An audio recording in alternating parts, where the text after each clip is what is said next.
I thought I was doomed. But a miraculous thing happened, General. I could breathe.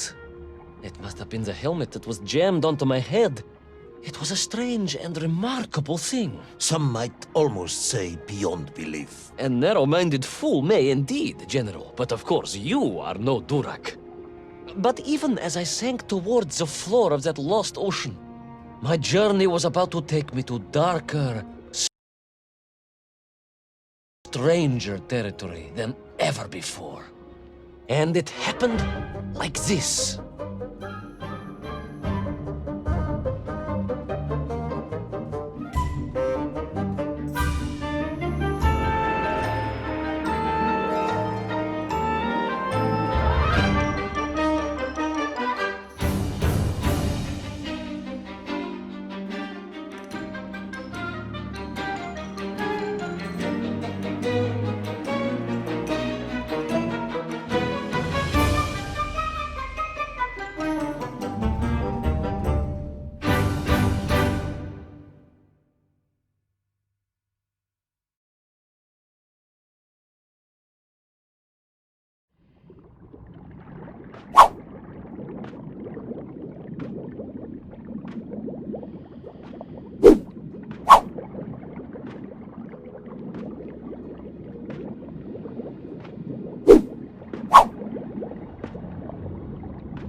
Let me see if I have this correctly. After narrowly failing to apprehend the mad missing explorer Toll and recapture my atomic bomb in your giant snowball, you fell through thin ice and sank to the bottom of a subterranean ocean, discovering along the way that the mind control helmet you had accidentally wedged onto your head enabled you to breathe underwater and resume your pursuit across the seabed. General, you seem perplexed. Perplexed? Perplexed is that the keys to my house are not where I left them. Perplexed is the fact my dog will not eat cheese like other dogs. No, Ivan Ivanovich, I am not perplexed.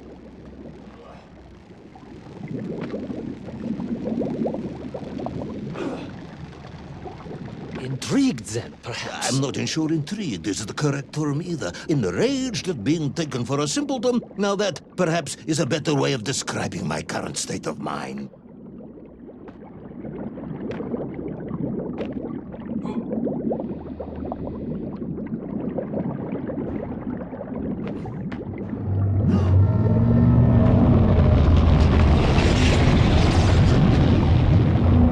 That is unfortunate, General. Once again, Comrade Privalov, I must correct you. Unfortunate is losing one's car in a snowstorm. Unfortunate is booking opera tickets on your wife's birthday and getting the date wrong. Oh, was she furious? That is not the issue! Furious. However, now that is a good word. I could speak with your wife. Would that help? I could always have a word with her if you like. I could always have you shot. Oh, you could. But I suspect she would appreciate the gesture less.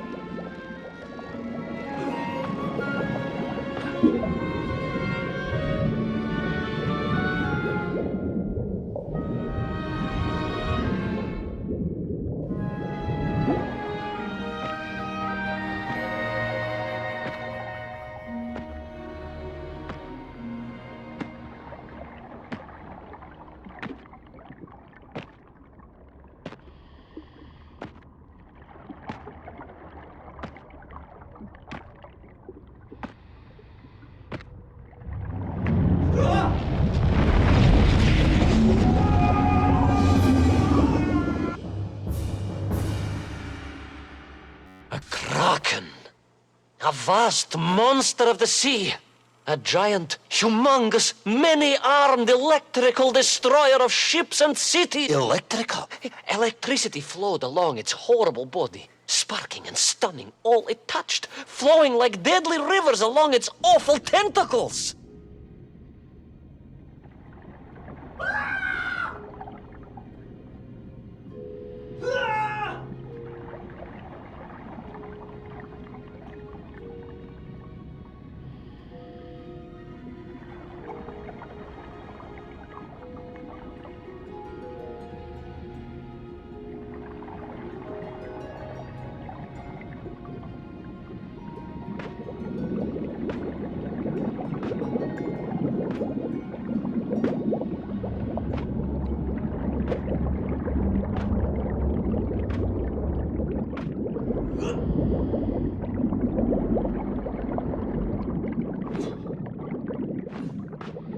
A sobering discovery. Are you suggesting that the vessel simply wandered off course and sank here? That seems unlikely even by your standards. No, General, I only wish that were true. The mighty ship showed terrible scars, signs of having been grappled and torn asunder by some huge and terrible adversary. That is indeed strange and curious. I am troubled by this discovery. Might you almost be perplexed, perhaps? Don't push your luck.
I was stationed at Sydney Ostrif some years ago.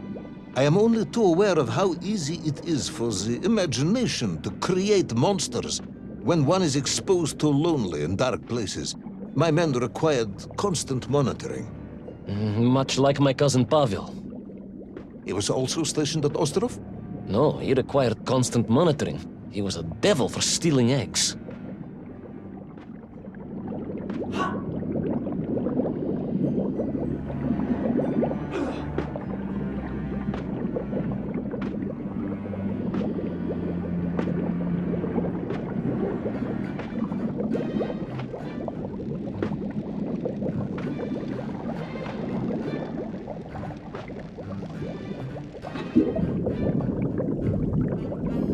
I was referring to the fear that something is lurking in the darkness. Something strange, brutish, and ill-intentioned. Again, that sounds much like my cousin Pavel.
Hunted. There was no doubt about it, and escape was all I could think about. Naturally. That and duty. Duty? Yes, General. After all, I had a bomb to recover from that villain Toll. How clever of you to remember that.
But first, there was the issue of escape.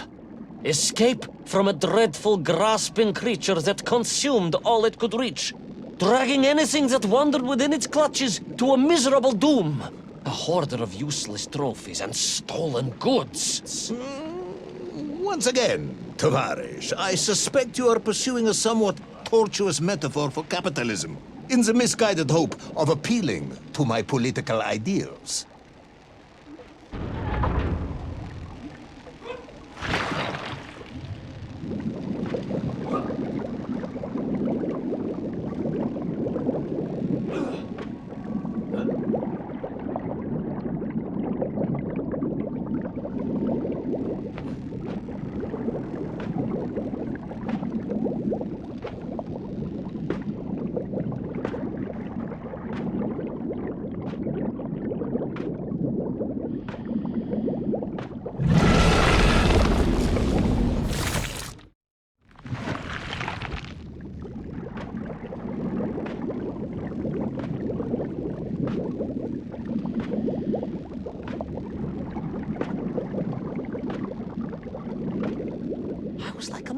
General, a little mouse being toyed with by a terrible cat.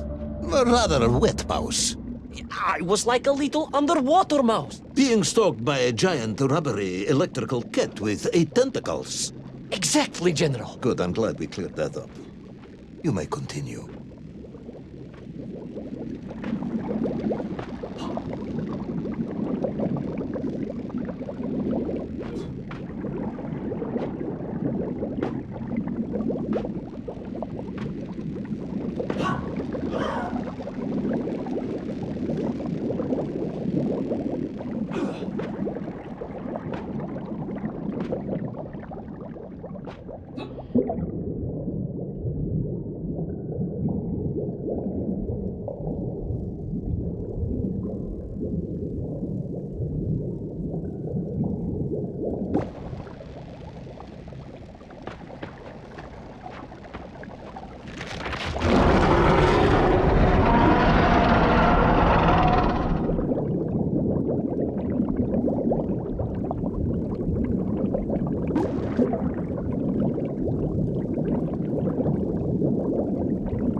Submarines. You didn't mention submarines before. Didn't I? Why? No, Navernia, General, of course. Submarines. Millions of them. Several, at least.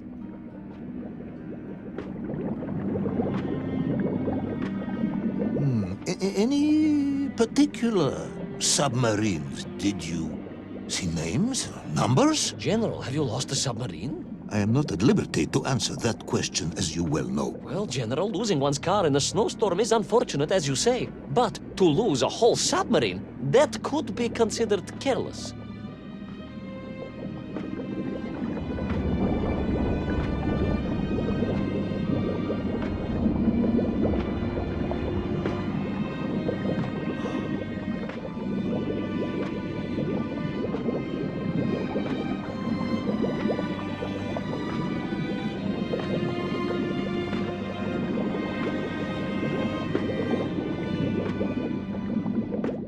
And you are certain it was M. de Vesci Pidishat. Well, that was painted on the hull, so I can only assume so.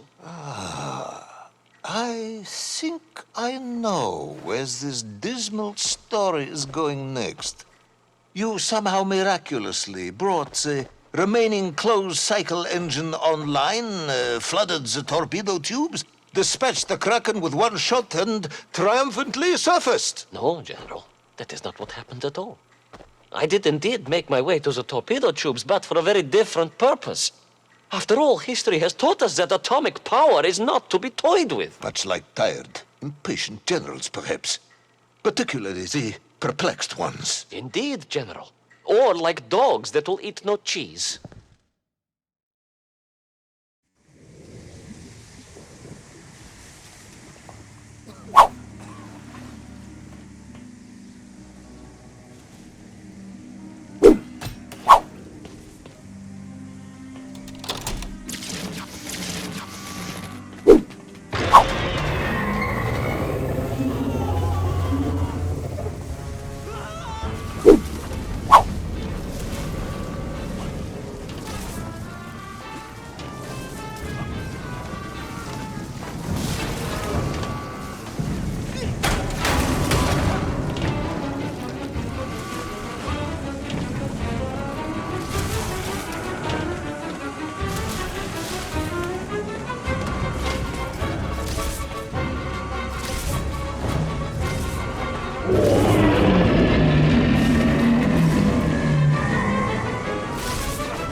Determined yet disorientated hero end his days as socialist sushi?